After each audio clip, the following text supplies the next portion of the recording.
સમર્પિત કરી દેજો. ક્યાંય મનને અહીંયા કથામાં આવ્યા પછી દોડાવશો ને. ઘરનું શું થયું હશે, ઘરવાળાનું શું થયું હશે, બાળકોનું શું થયું હશે, આ બધી ચિંતાઓ કરતા નહીં. અત્યારનું સૌથી મોટું વિઘ્ન છે ફોન.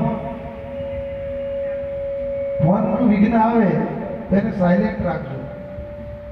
વિઘ્ન આવે બધાને ફોન, અત્યારે ફોન વગર તો માણસના શરીરમાંથી હૃદય કાઢી લીધું હોય ને એવું થઈ જાય. જો કોઈના ખીચામાંથી ફોન લઈ લીધો હોય તો જાણે એના શરીરમાંથી હૃદય કાઢી લીધું હોય. એટલું દુઃખ, એટલી વેદના. પૈસા પડી ગયા, બાકી પડી ગયો તેને ચિંતા ન હોય, પણ જો ફોન પડી જાય તેને કશું જ સૂજે નહીં. ખાવાનું ન ભાવે, પીવાનું ન ભાવે. એટલે ફોન જાળવીને રાખજો. ચાલુમાં રીંગો ના વાગે એવી કૃપા કરજો. કથા કરવામાં, કથામાં જેટલી હાજરી જરૂરી છે એટલી જ કથાની અંદર હોજરી પણ જરૂરી છે. સારી હોજરી હોય તો કથામાં બોલેલા શબ્દો, કથામાં બોલેલું જ્ઞાન તમને પચી શકે.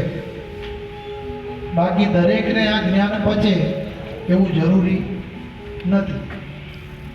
શેઠની શિખામણ જેમ ઝાપા સુધી હોય એમ કથામાં બેઠા ત્યાં સુધી સાંભળ્યું અને પછી ખંચેરીને ઊભા થઈ જઈએ એવું ના કરતા. કથામાં આવો છો, ભગવાનની ભક્તિ પણ ખૂબ સારી કરો છો તો કથામાંથી ચોક્કસ કોઈ સારો નિયમ લઈને જજો અને જીવનની અંદર એ નિયમને ઉતારજો. પરમાત્મા ચોક્કસ તમારું કલ્યાણ કરશે અને કરશે. એટલે હોજરી કરતા હાજરી જરૂરી છે કે હાજરી કરતા હોજરી જરૂરી છે. હાજરી અને હોજરી બંને જરૂરી છે.